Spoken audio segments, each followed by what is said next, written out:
for radio mo yanko daily graphics today because daily graphics na the regional minister no pen over ha no yeah phone so oh yeah Jumanti no phone questions no bi aka ho ama no na to we no you know articulator phone no mjina ho no and then no ka say N1 you know motorcycle for no mum fashion bicycle no they say there by operation clean your frontage na last year launch no see fair yeah and make an but N1 ma tricycle no use and then baby an ni chire no ubisa questions na motor we no so lo mu use me ba chamati ya no bisa no ne you know ya na me de be ka ho ama wada roma engineer wada ha no den no kita the microphone operation clean your frontage starts today ya bobo ano yen feature yen siesie ho yen prepare ho yen tete akam ne ya ne se ye tete gwata nu ma ne ya san adi wura na gu ano ho pe ade be tena san akogum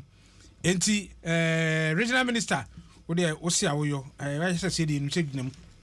utagon so ese why ready so be negotiate na mom no o mo employer ase o ya omhwani hwani ase onu mu di atita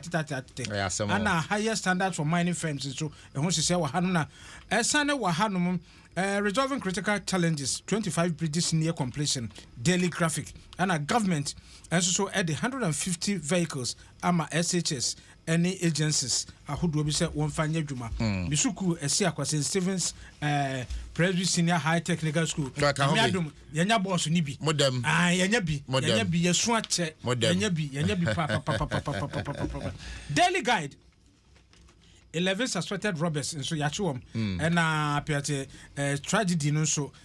explosion truck no say proof for the abane pick up na escort na di anim no ne number ha GX 7839-21 and ne pick up na di anim na said the proof for chire mu no wo say na bia said the microphone ka say escort ni o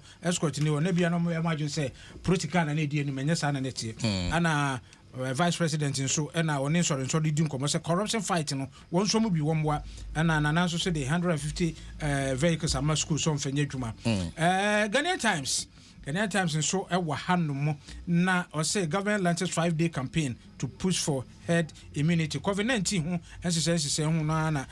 kwei and Ghana Health Service administers 10 million COVID-19 vaccine doses nationwide. Don't charge subscribers for SIM card na dia ba ko am ye ha me papa JB asempa o si JB Danquah murder case post-mortem examination report stolen ayasemo ai let's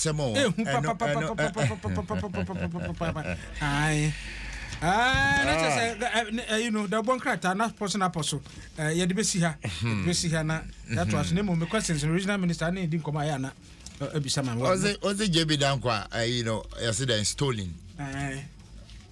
me can but say baby kra me can was say computer ni nyina ade no wo so no na onipa ko tab call you ye ho wa na computer na ya fan so data na wo so no so ayira